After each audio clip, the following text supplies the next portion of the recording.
Hello, everyone. Good morning. Good morning, friends. Happy Freaky Friday. So, where are my head boppers? Definitely trying to get in the Freaky Friday spirit with you guys. I'm wearing my kindergarten shirt. Maybe you're wearing some Glen Oak spirit wear today as you kind of learn around the house. That would be great. I know Principal Molly Hoven on Facebook has this great thread going of people posting what they're doing each day. And today is show off your spirit wear. So if you're wearing some, maybe take a picture and post it so we can all see you.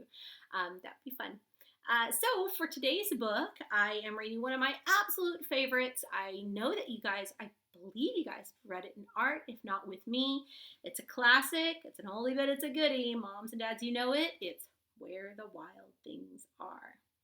So again, I can't remember if I've read it with you guys yet, but I'm going to read it as if I have not and point out my favorite things about it, which is something that I didn't realize, even though I've read this book a million times when I was a kiddo.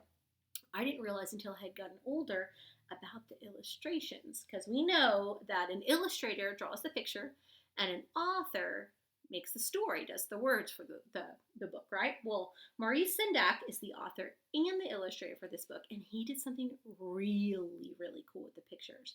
So I'm going to go through it, and I bet you're going to notice that the pictures start off really small, and then get really big, and then they go small again.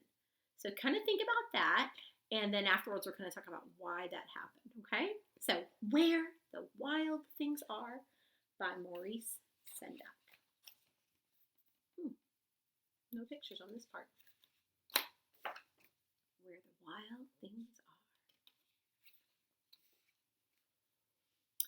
The night Max wore his wolf suit and made mischief of one kind and another,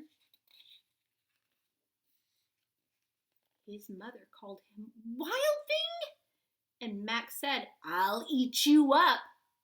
So he was sent to bed without eating anything. Notice the pictures. That very night, in Max's room, a forest grew.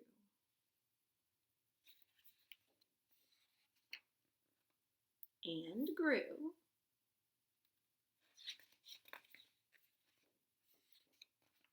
and grew until his ceiling hung with vines and the walls became the world all around.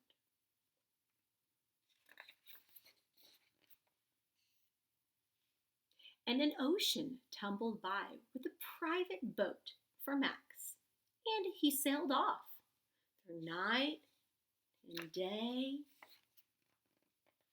and in and out of weeks and almost over a year to where the wild things are.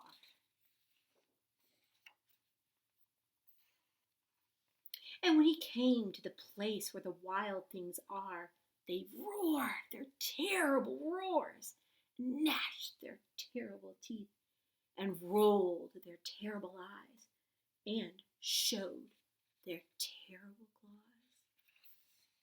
Till Max said, "Be still!" and tamed them with the magic trick of staring all into their yellow eyes without blinking once. And they were frightened and called him the most wild thing of all, and made him king of wild things. "And now," cried Max, "let the wild rumpus start." Watch the pictures.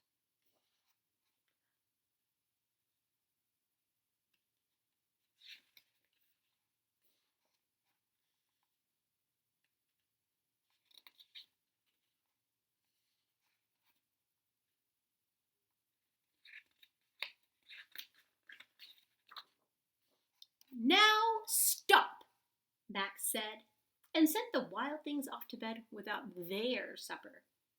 And Max, the king of all wild things, was lonely and wanted to be where someone loved him best of all.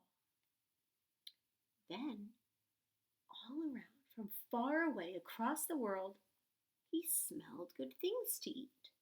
So he gave up being king of where the wild things are.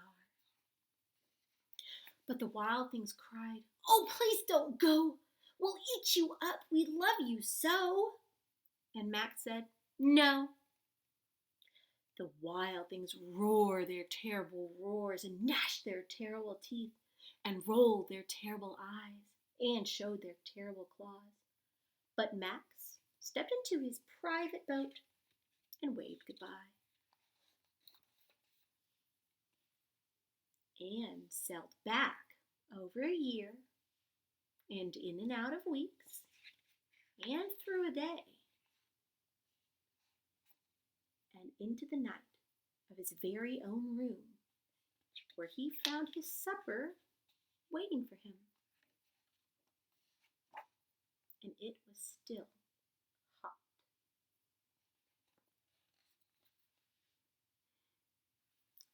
I love this book. I love how Maurice Sendak, the illustrator, did something very, very different with the pictures. Did you notice that at first, when Max was feeling just a little wild, the pictures were smaller?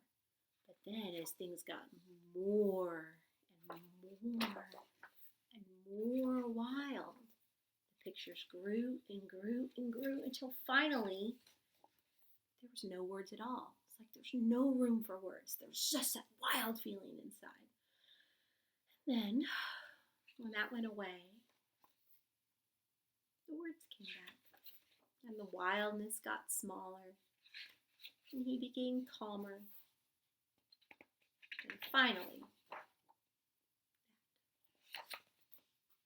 it's just a very special way of drawing the pictures for a book that I didn't even notice until I was a grown up.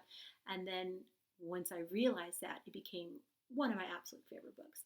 And one that I wanted to share with you guys, because I know as a grown up, I feel wild inside sometimes, and it's hard to get that out in a good way that doesn't hurt anybody's feelings. So I think Max is still trying to figure that out. And I bet sometimes you're trying to figure that out too. It's kind of a hard thing to learn. But just remember those wild feelings sometimes. Get those out in a way that doesn't harm anybody else. And then you'll feel better again. And you can think again in a nice, calm way. It kind of feels good to be that way, so calm down and think things out. And I figured on a Freaky Friday, we all get a little wild sometimes, but we've learned, we're experts. You and I are experts that the more like you think things through and you stay calm and focused, the better things end up feeling.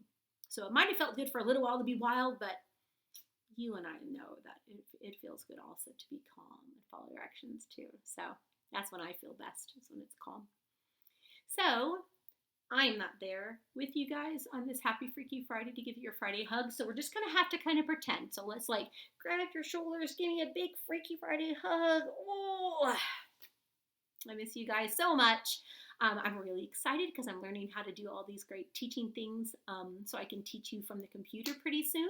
But until then, most important, follow directions, help out, be a big, big helper. Think of the jobs you have in class and think of the jobs that you could do to help out at home because it feels good to be part of synergizing and be part of something where you're helping.